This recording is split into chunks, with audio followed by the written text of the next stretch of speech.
TV सत्यमेव व्रतम। सध्या महाराष्ट्रात बीड जिल्ह्यात झालेली परिस्थिती गाजत आहे, परंतु हिंगोली जिल्ह्यात फार काही वेगळी परिस्थिती नाही।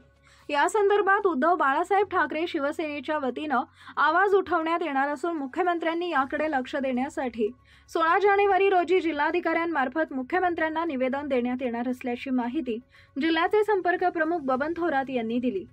विधानसभा निवडणुकीच्या नंतर प्रथमच उद्धव बाळासाहेब ठाकरे शिवसेनेच्या वतीनं पक्ष संघटनेच्या अनुषंगानं जिल्हास्तरीय बैठकीचं आयोजन करण्यात आले होते। यामध्ये संपर्क प्रमुख बबन थोरात यांनी सलग 2 दिवस जिल्ह्यातील तालुक्यांचा आढावा घेत येणारी स्थानिक स्वराज्य संस्था निवडणूक लढवण्याच्या उद्देशानं कार्यकर्त्यांनी जोमाला कामाला लागावे अशा सूचना त्यांनी यावेळी दिल्या। संघटनात्मक आढावा घेतल्यानंतर त्यांनी आज शासकीय विश्रामगृह इथं पत्रकारांशी संवाद साधला। लोकसभा निवडणुकीमध्ये आम्हाला भरभरून यश मिळालं, त्यानंतर पार पडलेल्या विधानसभा निवडणुकीत लोकसभेच्या तुलनेत आम्हाला मतदान जास्त मिळालं, परंतु काही कारणांमुळे आम्हाला विजय मिळवता आला नाही। खचून न जाता शिवसेना पुन्हा जोमाने कामाला लागली असून येणाऱ्या स्थानिक स्वराज्य संस्थेत आमच्याच पक्षाचा भगवा फडकवण्यासाठी सज्ज झालो असल्याचं देखील त्यांनी सांगितलंय। यावेळी माजी आमदार संतोष टारपे यांनी जिल्ह्यात सुरू असलेल्या अवैध धंद्यांवर प्रकाश टाकताना हिंगोलीची परिस्थिती बीडसारखी बनत चालली आहे। रेती माफिया, जुगार, अवैध धंदे एवढंच नव्हे तर खून आणि गोळीबाराचे प्रकार देखील वाढत चालल्यामुळे यावर मुख्यमंत्री महोदयांनी लक्ष देऊन जिल्ह्याची परिस्थिती सुधारावी अशी मागणी त्यांनी केली आहे। पाठोपाठ माजी खासदार शिवाजीराव माने यांनी देखील हाच मुद्दा धरत कठोर शब्दांमध्ये टीका करताना मुख्यमंत्र्यांना महाराष्ट्रातल्या या परिस्थितीकडे लक्ष द्यायला वेळ आहे की नाही असा सवाल देखील उपस्थित केला। येणारी स्थानिक स्वराज्य संस्था निवडणूक आम्ही देखील स्वतंत्र लढणार असल्याचं शिवाजी माने यांनी सांगितलंय। राजकारण एका विचित्र अवस्थेमध्ये येऊन ठेवलेलं आहे। जाती-जातीमध्ये भांडणं लावणं, गुन्हेगारी प्रवृत्तीशी पाठराखण करणं,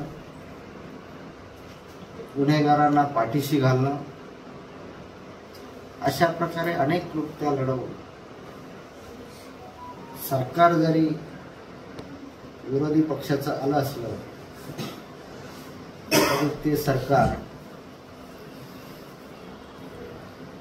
अनैतिकतेच्या मार्गाने निवडून आलेलं सरकार आहे।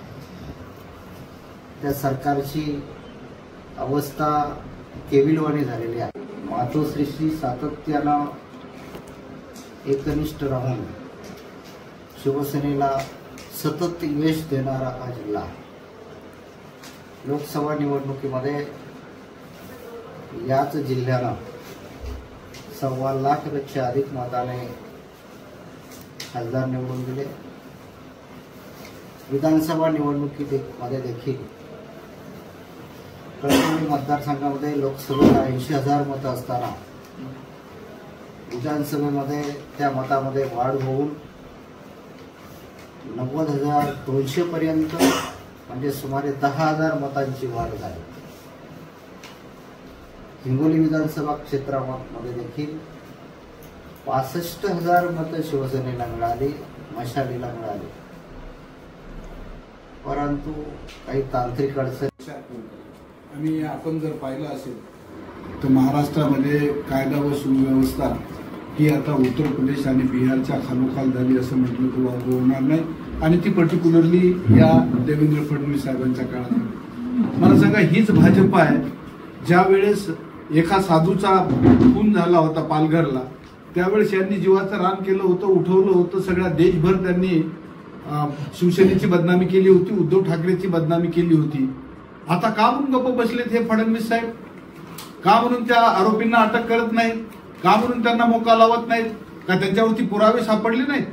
का त्यांच्या विरोधात गुन्हे नोंद नाही?